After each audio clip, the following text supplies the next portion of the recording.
Hi అండి అందరికీ. చింతపండు లేకుండా జస్ట్ 5 మినిట్స్లో చారు ఎలా ప్రిపేర్ చేయాలో చూద్దాం. సింపుల్గా ఉంటుంది, టేస్టీగా ఉంటుంది. ముందుగా కొత్తిమీర తీసుకొని వాటిని సన్నగా కట్ చేసుకోవాలి. ఒక పెద్ద సైజు ఉల్లిపాయ తీసుకొని వాటిని కూడా సన్నగా కట్ చేసుకోవాలి. 2 పెద్ద సైజు నిమ్మకాయలను తీసుకొని 2 ముక్కలుగా కట్ చేసుకొని ఒక బౌల్లో 2 గ్లాసుల వాటర్ తీసుకొని ఇందులోనే నిమ్మకాయ పిండుకొని గింజలు తీసివేయాలి. ఒక 5-6 వెల్లుల్లి తీసుకొని వాటిని కచ్చాపచ్చాగా దంచుకోవాలి.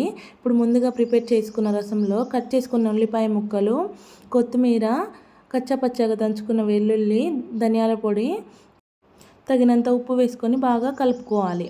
ఇప్పుడు తాలింపు కోసం కడాయిలో ఆయిల్ తీసుకొని ఆయిల్ వేడయ్యాక కచ్చాపచ్చాగా దంచుకున్న వెల్లుల్లి, జీలకర్ర, తగినంత శనగపప్పు, ఆవాలు వేసుకొని అవి కూడా వేగాక ఎండుమిర్చి, కరివేపాకు వేసుకొని బాగా వేపుకోవాలి.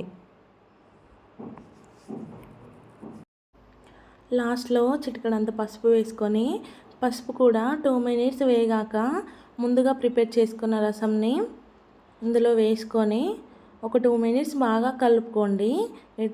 ఈ చారు అయితే సేమ్ చింతపండు చారులా ఉంటుంది, టేస్టీగా ఉంటుంది. నా ఛానల్ మీకు నచ్చినట్లయితే లైక్ చేసి సబ్స్క్రైబ్ చేయండి.